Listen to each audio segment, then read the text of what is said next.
All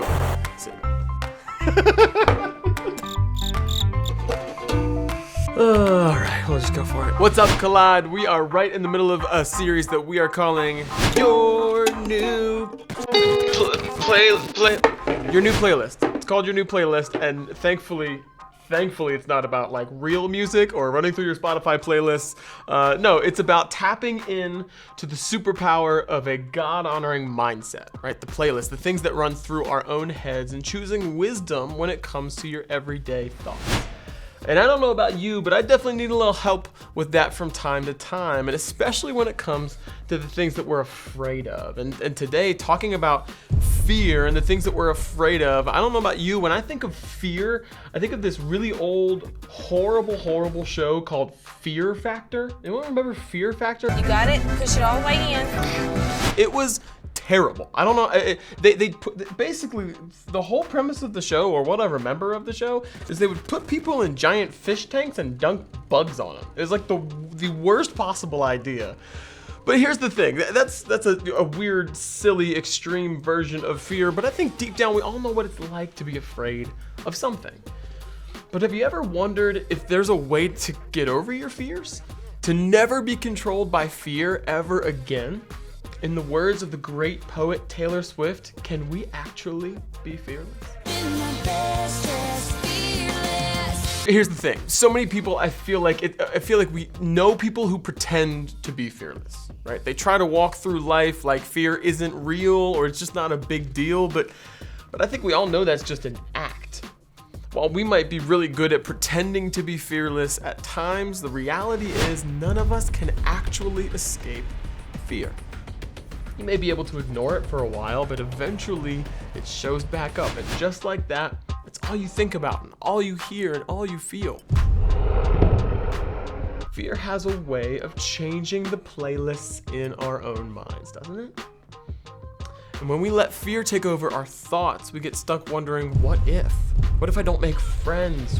What if my parents get divorced? What if I get sick? What if? It just continues to run through our playlists. And the real problem comes when we let fear take over, right? When we let fear take over, it determines our actions, our thoughts, and ultimately our lives. And it holds us back from trying new things or discovering good things that may be out there for us. When we listen to fear, we miss out. And that's when we need to figure out what it looks like to create a new playlist. And one of the things that I love about the Bible is that it gives us real life examples of real people who experienced real things and real feelings, just like us. And some of Jesus's closest friends and followers actually experienced something with him that taught them a lot about how to deal with fear. And I think we can do the same and learn from this experience as well. So while Jesus was here, he spent most of his time with a group of 12 close friends, the disciples. And because they spent so much time with Jesus, they saw him do some pretty amazing things, like healing sick people, forgiving sins, and performing miracles. And I want to take a look at one of these amazing things that Jesus did in Matthew chapter 8. It says, suddenly a fierce storm struck the lake, with waves breaking into the boat, but Jesus was sleeping. The disciples went and woke him up, shouting, "Lord, save us, we're going to drown." I want to pause here. You know that feeling where things just like keep getting worse? I can't help but imagine that this is how the disciples felt. It's like, oh great, it's storming. Oh great, there's waves crashing into the boat. Oh great, Jesus is sleeping now. What's going on, right? Like it just continues to build, and I think it's safe to say that the disciples were freaking out a little bit. And so I want to see how Jesus responds when they wake him up from this all-powerful power nap. Let's see what Jesus says. It says this. It says, Jesus responded, "Why are you afraid? You have so little faith." Then he got up and rebuked the wind and waves, and suddenly there was a great calm. The disciples were amazed. "Who is this man?" they asked. "Even the winds and the waves obey him." And when I first read this story, I remember thinking about that moment of great calm and thinking like, dude, the disciples were so dramatic. Like, I can't believe they overreacted like that. But how often do you and I sound like the disciples? Where we do that same thing where things in life keep going wrong and we're starting to freak out and we think we're gonna go overboard, and yet Jesus is just there in the boat the whole time, kind of looking at us like, why are you so afraid?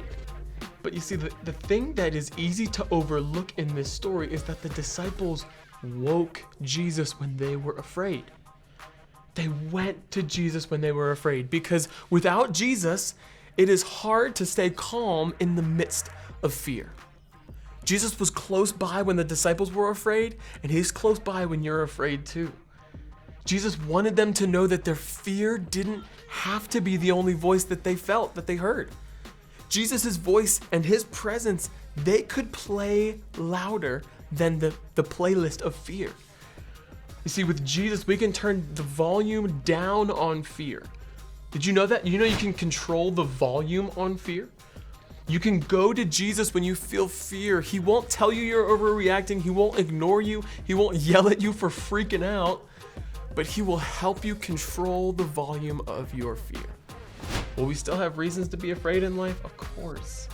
That's part of life. I'm not saying following Jesus means that you'll never fear anything ever again, but I am saying that he can help you walk through your fear. He can help you turn down the volume on fear every day. You know those volume buttons on your phone and on your TV? Imagine that your fear has a volume.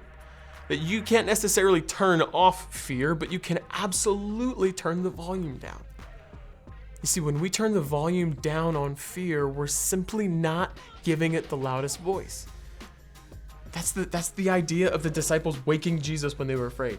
They turned down their fear and turned up Jesus' voice in that moment. And we can do the same. Because yes, hard things will still show up. Yes, things will happen that are scary, or fear creeps in and kind of hangs out maybe longer than we wanted it to. But see, you might not be able to turn it off, but man, you can turn it down. You can control the volume on fear. And one way to do that is to focus on what's true. This is the same idea as waking Jesus in the boat, right? Going to Jesus' voice, turning his voice up. Instead of letting your mind wander into a million what ifs, you can focus on what is. You can focus on the truth that we find in Scripture that reminds us of who God is, that he's with us and for us whenever we experience fear. Take this psalm, for example. Psalm 23:4 says, "Even though I walk through the darkest valley, I will not be afraid. Why? For you are close beside me. Your rod and your staff protect and comfort me." See, when we walk through dark times, we don't have to be afraid because God is with us. And I don't know about you, but if I find myself feeling afraid, this is a truth I want to remember. And maybe you need a little help talking about or even identifying what it is that you're afraid of. Maybe the volume on your fear is really loud and you feel like that button is broken. It's just jammed and it's all the way up and you need help turning it down. You need someone to encourage you to trust Jesus in the middle of it. Well, the good news is that's exactly what your small group leader and your parent or your guardian is for, to help you walk through the circumstances or situations that might be causing you to fear. These adults care about you and are here to remind you that even if your circumstances don't change, you can walk through them with confidence and faith in Jesus, who is in control of all of it. So Collide, let's go and turn up the volume of Jesus and down the volume of our fear. We love you, and we'll see you next time.